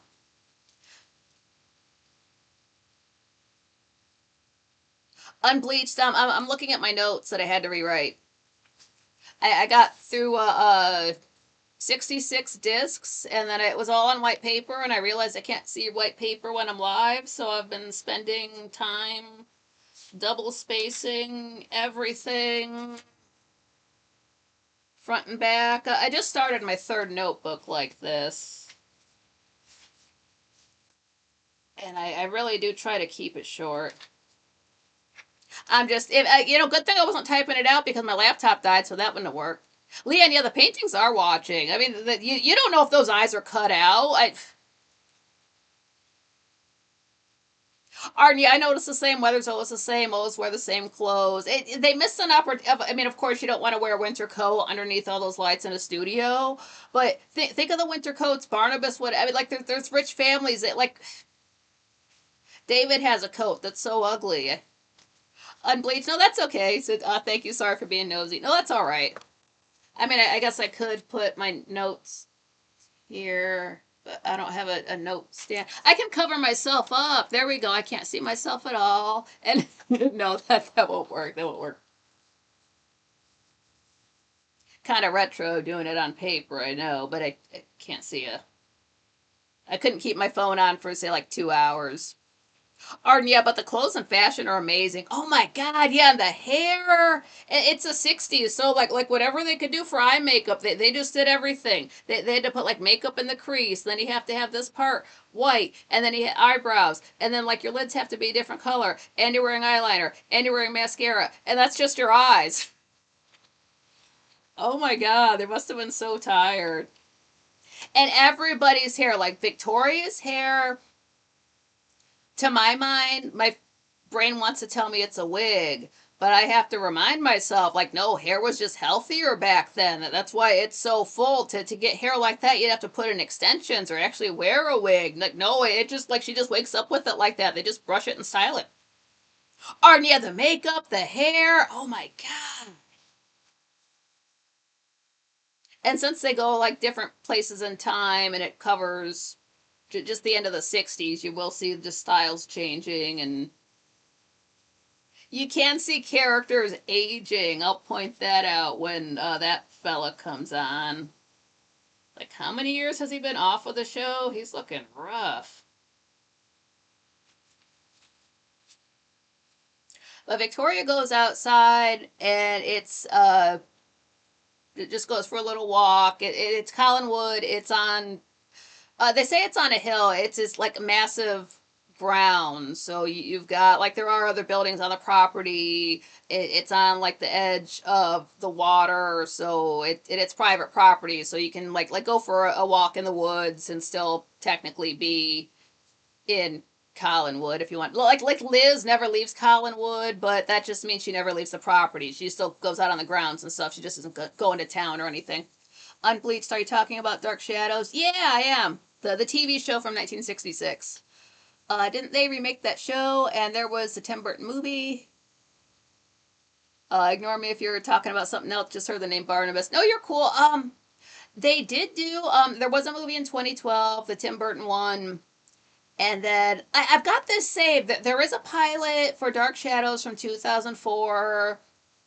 I don't think I got farther than the pilot, but like I have seen pictures of John Carlin with the guy who they got to play Willie Loomis in that. So it's sort of I don't know if it's canon, but they were like at least one of the actors was okay with it. I would check it out. It can't be that long. I'm sure if you just type Dark Shadows pilot 2004, it'll pop up. I just have it is somewhere saved in my stuff to watch later. I don't know anything about it other than that. It does seem like it was just a pilot, so maybe there was not interest in it. I hate to say it. Maybe if they would have tried to make a TV show after the movie, that would have gotten traction, but it's a bad idea because we don't have actors of that caliber anymore. Well, we do, but not enough to make up that kind of a cast. Leon said I need to see the Tim Burton version. It might be on YouTube. If I don't know if it's free or not. It might be. It might, or free with ads. It might be. Look that up. It's worth checking out. If you do watch the Tim Burton Dark Shadows, just consider it a separate timeline, the way you would House of Dark Shadows and Night of Dark Shadows. They are both good, but they are both different. You don't want to watch. Do not watch House of Dark Shadows and Night of Dark Shadows before you've watched Dark Shadows, the TV show, because it'll spoil stuff. But once you do, then you can watch those and just consider them a separate timeline, because it would be very, very difficult for you to try to integrate either one of them into the story timeline. I haven't learned shorthand, Patrick. I should. I mean, like, I've got my own shorthand. Like, for names, I just write initials. Collins family is CF. Collinwood is CW. I've got shorthand for like places. I use my own like hieroglyphs so I can make things like day and night is its own hieroglyph, so it's easy for me to find. Any place like about is ABT.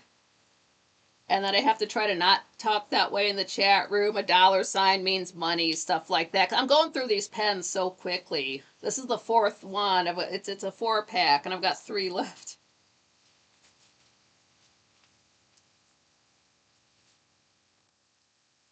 But Victoria goes out to there's a clearing, there's a cliff. It's very breezy. It's kind of pleasant, but there's like a cliff there. Don't get too close to the edge.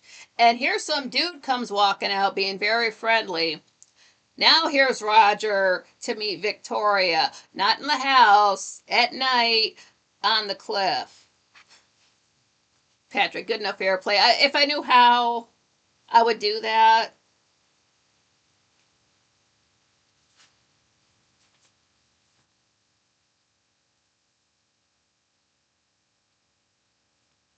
When somebody has to leave, I just write GTFO. People is PPL.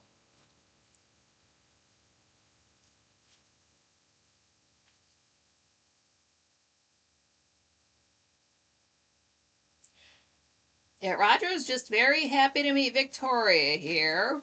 And just very accommodating to her, talking about how strange Collinwood, or the Collins family is strange, but they're rather nice. And Roger agrees that Liz said that Roger arranged for Victoria to come to Collinwood. And on a clear day, you can see about 20 miles out to sea. If you look up Collinwood online, it's not a real place, but the place it's supposed to be set in, it's like Maine, and then it's on an island, and then it's on the edge of that island. So you're going to get an ocean view. Hurricanes come through, you have a bad time. And he insists she calls him Roger, not Mr. Collins, but by his first name. And this is when Victoria just kind of mentions, like, oh, there was this dude named Burke Devlin, and he got off the train with me. And Roger does not like the sound of that at all. Suddenly, he's not nice anymore. He's just got to go. And Victoria's like, okay. Arden, yeah, this is episode 2.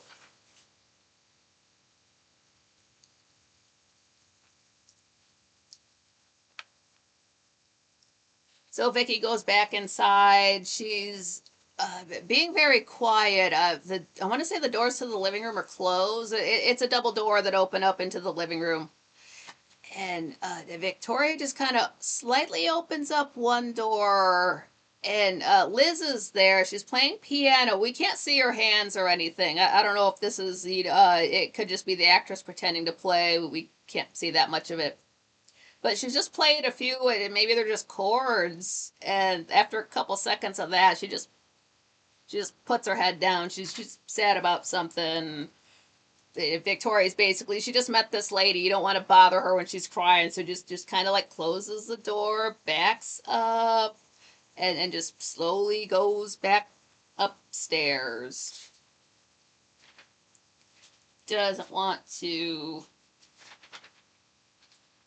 bother anybody.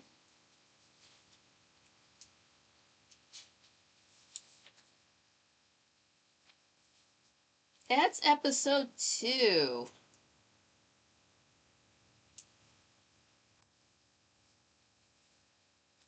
Oh wait, when did this come out? Episode 2 was June 28, 1966. Our never understood why Burke Devlin was not liked by Roger. Well, listen here. Oh, yeah, you'll find out. Cool. Episode 3, same night. We don't get a lot of outside shots with the actors. You can really tell what a difference between an outside shot and an inside shot. But it's a house. It's lit up from the inside, and Roger's just pounding on the door, like, get out here, you drunk, something like that. Pounding away, nobody opens the door, nothing. He just and gets in his car and leaves.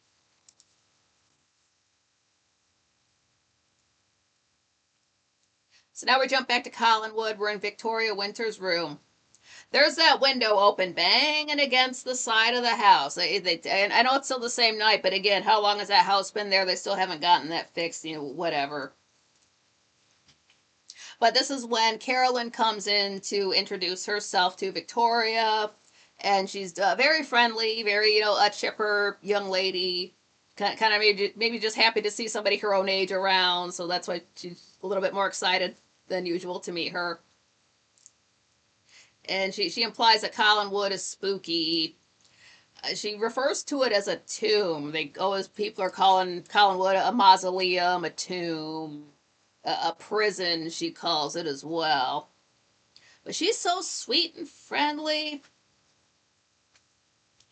And Victoria asks her if she knows some guy named Burke Devlin, and Carolyn's like, no, nope, never heard that name before. Oh, hello.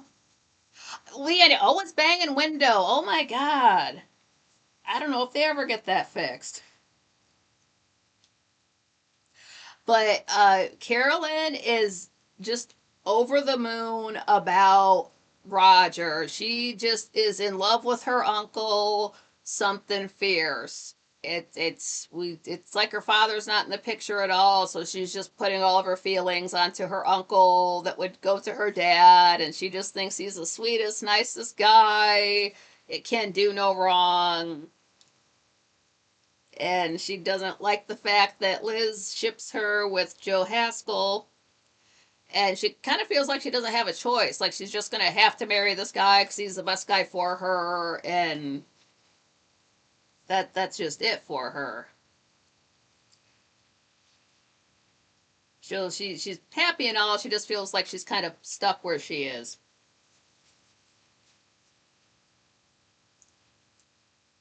So Joe Haskell, he did what he said he would. We were at the Blue Whale again. Joe goes back, and Burke's there, and Joe's like, "Yeah, I came back. I don't know why, but here I am. What the hell did you want?" They don't swear on this show. It's I might, but they don't. You could not do that at all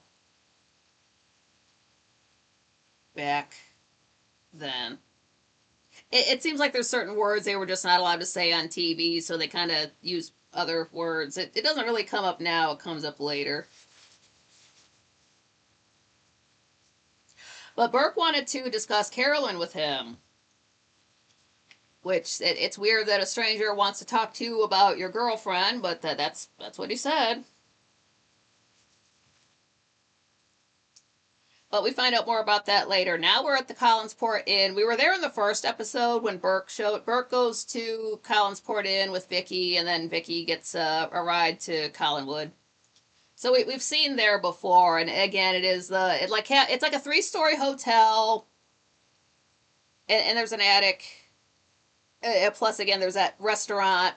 They call it like sometimes it's a restaurant, sometimes it's a coffee shop, sometimes it's a cafe, but it looks like a diner.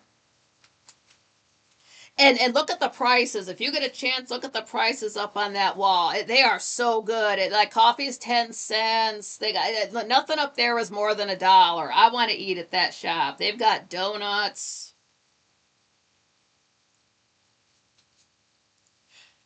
But here Roger comes into the diner and Maggie's there working. They still got her in that blonde wig. And Roger's being nice. Oh, hey, Maggie, how's your dad doing? And she's, oh, he picks me up from work sometimes. And Roger's like, oh, I might have a buyer for one of his paintings. So like, oh, okay, cool, he's a painter. And then he mentioned he stopped by their house, but he wasn't in. Then Maggie said, oh, well, you should have banged on the door. You know how, Pop is when he gets on a tear. And then here's Roger talking about banging on doors isn't my style. Dude, 5 minutes ago, whatever. We don't. Nobody else knows that but us. You just did it, but okay, sure.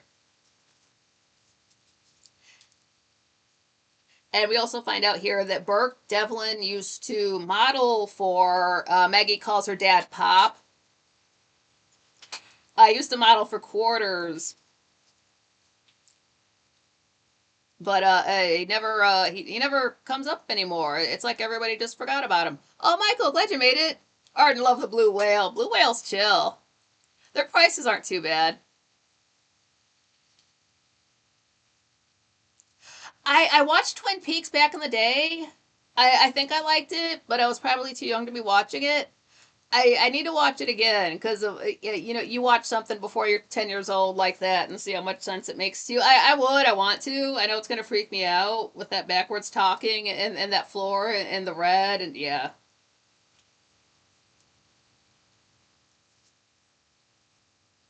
Yeah, Maggie hasn't seen Burke Devlin, but she gets all the gossip being in the hotel diner, and she heard he's a big deal now.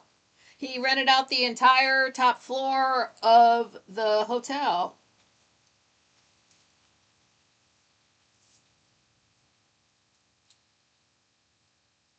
On Bleach, I didn't appreciate it until the fifth time watching it. I get that. Sometimes you watch something the first time through and you're like, what the hell did I just watch? Then you watch it the second time and you're like, okay. I was wrong about that. But Collinwood, we're in the living room, and this is probably part of the end of a tour. Carolyn just took Victoria on the grand tour of Collinwood, and she's pointing out that there's a picture over. There's about four pictures in that room. There's like one off to the side, one above the piano, one above the fireplace, one on the far wall, and then one above the telephone. But she points out the one over the piano is Isaac Collins, who founded Collinsport and started the fishing fleet. And Carolyn thinks he kind of resembles Roger, but with a beard. I kind of don't.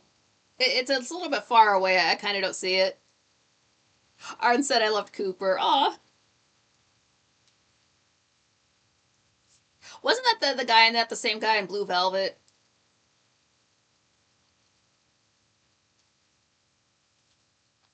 Now, when they walked into this room, they closed the door behind them, but now Victoria turns around and she's like, did that door open?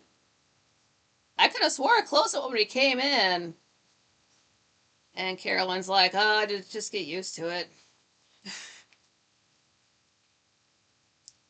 And she mentions how Collinsport gets summer people. Apparently, it's a vacation spot. People get out of the city and go up there because it's quieter and cooler. So they have a tourist season too. I know what that's like. Please talk about Love Boat.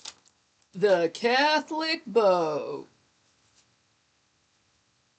And then it cuts back to Randy screaming in the church. I love that part.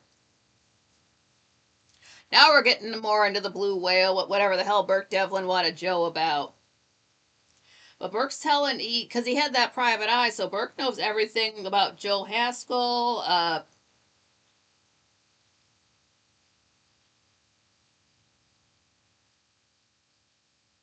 Sorry, I just confused myself with my own words.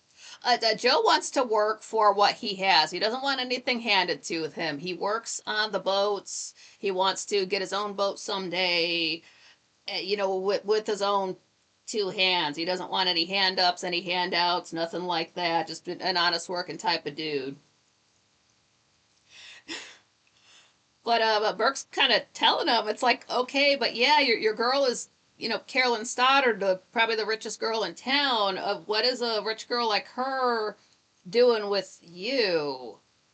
It's basically like she won't marry your broke ass. He kind of doesn't have too much, I'm sure he has some savings, but it's not like he's like the high man at work. He's on the boats. But since Burke's been digging into this man's past, he knows everything about him, where he lives, how much he has in his bank account. So then he goes and says, this is a very specific amount too. Yes, it Carolyn won't leave Liz either. She feels like she has to stay with her mom up in Collinwood. Offers him $2,375 towards a down payment for a boat. And Joe's like, oh, yeah. You know, what are the strings attached, basically? And Al Burke really wants in return his information because Joe has been up at Collinwood. He's probably seen some stuff and doesn't realize it. And Burke just wants to know what he might have seen up there on one of his trips up there. Michael, Dark Shadows from 1966. Arden, a link in the description. No blue whale in the 1790s because it had a different name. uh, Eagle. It would be in my notes on the white paper. Something Eagles, not Eagle's Nest. I'm not writing a script. I took notes. I can't remember the stuff. I don't even know where I'm at on my page. Oh no, yeah, that's fine. Yeah, so we're back at the inn at the restaurant, and Maggie just does not know where her dad is. He should have picked her up by now, but I guess he's not. But she wants Roger to leave because she's about to close, so it must be that late at night. I miss writing, though. I'm glad you brought that up. It's been over a year. Before she can even close, and if you're ever to close the story, you know how fucking frustrating this is. Lights are still on, somebody comes walking in, and Maggie's trying to tell him, like, hey man, I'm about to close. And he's like, yeah, well, I'm only going to be here for a minute. This guy who comes in, this is Bill Malloy. He is the manager of the fishing fleet for the Collins family. And he usually only talks business with Liz. And Roger's kind of got an attitude about that. Like, oh, you want to talk to me? Like, oh, don't you usually talk to Liz? What would you be doing? He's got a chip on his shoulder about that. He's the oldest male, but he's not the oldest sibling. So that's where he's at. But Bill Malloy just heard that Burke Devlin's back in Collinsport, and he's anxious about that. We don't know why, but he just is. And Roger's like, yeah, I heard he's back in town. So what? A big deal. An ex-con's back in Collinsport. Who cares? He cared back on Widow's Hill, but now he's acting like he doesn't care. I watch shows. I take notes if I'm going to talk about it on the show, or if I was back when I was doing movie reviews. I take notes. If I'm watching it for myself, I don't. Like for the Gaga thing, I just kind of wrote down the things I remembered a little bit, so I don't have a short term or a long term memory.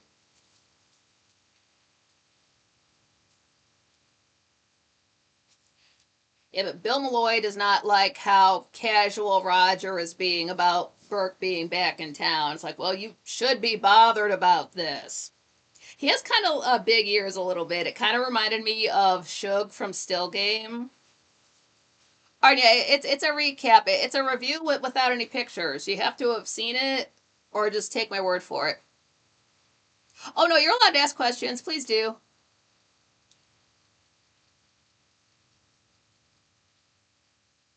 I never saw I Claudius. Michael. Yeah.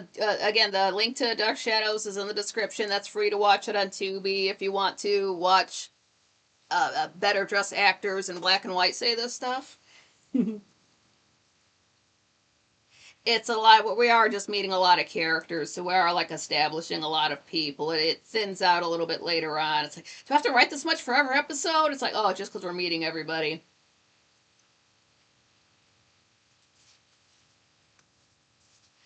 We hop back over to the Blue Whale, and Burke Devlin is on the phone, and he's just thanking the PI. And then he goes back over to the table. Joe is there, unbleached still game. Haha, Jack and Victor. Hell yeah, I loved still game. Oh my god, it's good. That's how I learned Scottish. And Greg Hemphill is sexy AF. Oh my god.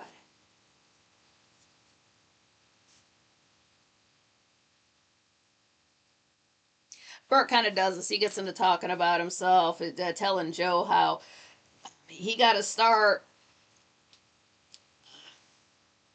from an offer a guy made him in a bar in some, I don't know, he spent a lot of time all over the world. And he wants to give Joe a boat so he can get married to Carolyn. And he just really wants to know what he's heard up at Collinwood. And he's acting kind of not innocent, but he's acting like that's really all he wants. But he comes off like a guy who wants more than that.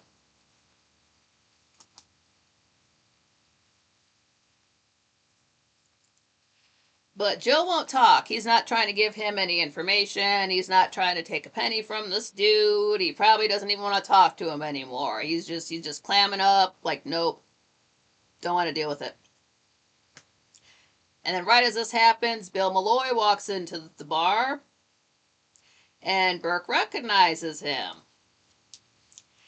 And now Bill Malloy is Joe's boss, since Bill is in charge of the fishing fleet. Joe just works on the boats. It is late at night, so Bill's like, "Hey, Joe, we got a big day tomorrow. Why don't you, pay your tab and get out of here?" And Joe kind of takes the hint and, skedoodles.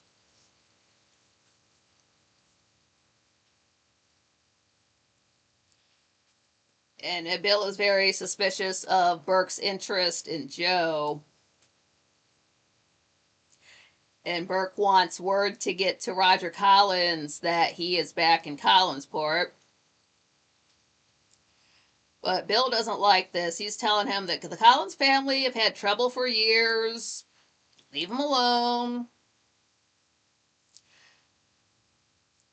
But the Collins family did Burke wrong 10 years ago, and he's going to dig up their secrets. Print. I know how to write in cursive, Patrick. I haven't done it in years. Yeah, Michael's not a fan. Yeah, I remember I was excited to learn cursive in school. I think I don't do it now because it takes longer. Like I have my own hieroglyphs and my own hieratic. I write in like my hieroglyphs are up and down since I'm writing side to side when my notes are in hieratic, which is just like a shorthand version. Like think of hieroglyphs as cursive and hieratic as printing, because it's faster. It doesn't look as pretty, but it gets the point across.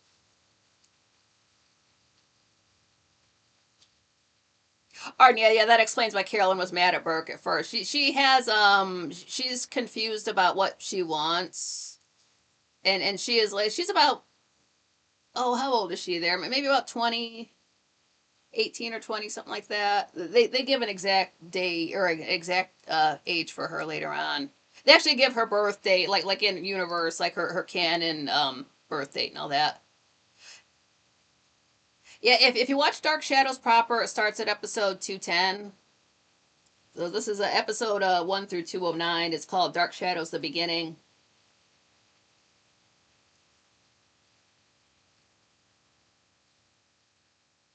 Yeah, this is a little bit odd. Victoria gets done, like they went on the tour of the house, so Victoria goes back up to her room, and she had been writing a letter, but she put it in a drawer.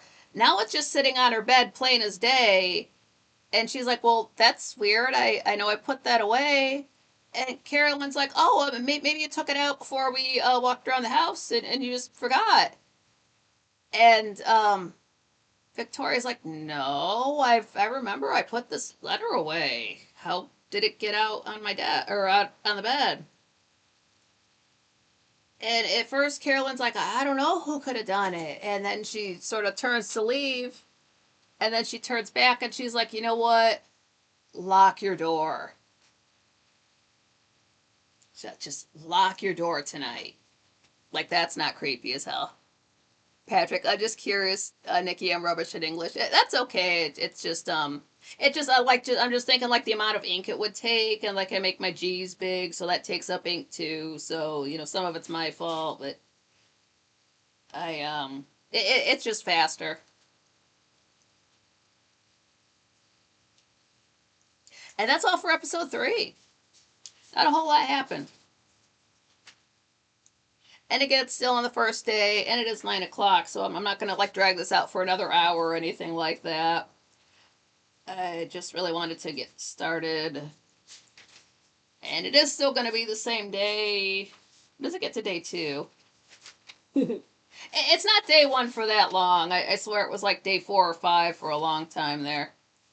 But I'm keeping track of the days. I'm trying to keep track of times because sometimes things are like we're following a few characters on the same day. So a lot of episodes cover like the same half an hour, something like that. It happens like that.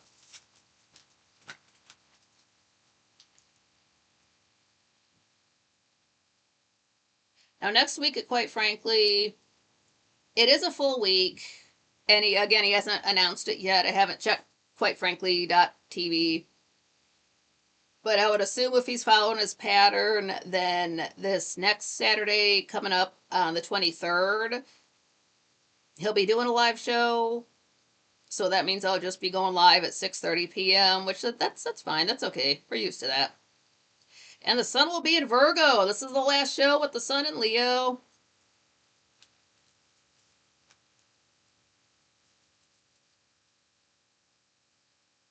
Oh, Unbleached, yeah, 2 a.m. there. Gonna try. Yeah, man, get some sleep. Take it easy. Smash that like button if you haven't already. It helps out the channel. I swear I'm getting close to 14,000 views, so thank you for that. And I had a 256 subs, and then somebody unsubscribed, so that's okay. But yeah, you guys are awesome. Thanks for showing up. I'm glad you had a couple of extra hours on a Saturday. Should not be as terribly hot for the next show if the weather keeps up the way it is. So maybe I can wear a hat or something. But you guys are awesome. Thank you for being Franklies. And do check out Dark Shadows. I'm going to be getting into the rest of it. John Rogers, yeah, have a great night. I'm glad you're back in town. Have something good to eat. Get some good sleep. Stay cool. Stay hydrated. Stay based. Stay sexy. Spend as much time as you can with your loved ones. You never know the last time you're going to see somebody. So I always appreciate the little moments. And vote with your time. Vote with your wallet. Was the last, Quite Frankly, when they mentioned the food that's going to be at the Jamboree? Check that out. Roughly the last 20 minutes of the episode. It's somewhere in there.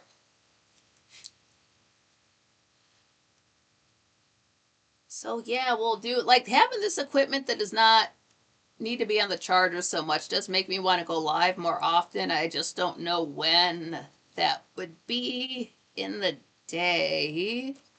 But I like that I'm thinking about it. So this is I don't know if I don't want to say a good change because I don't know if I'm still going to the Quite Frankly Jamboree. If I do get to go, it will be because of you guys. I've got the link in the description for that. I've got Venmo. I've got Buy Me a Coffee to have that go towards me getting a plane and a hotel. Possibly. We'll see. I don't know. Things will work out the way they're supposed to. I think right now I can just afford a hotel room. So that's some of it. But if not, we've still got here. We've still got YouTube we can hang out at. It's not like we're going anywhere. So I love you guys. You're the best. Thank you for giving me this platform. Probably just repeating myself.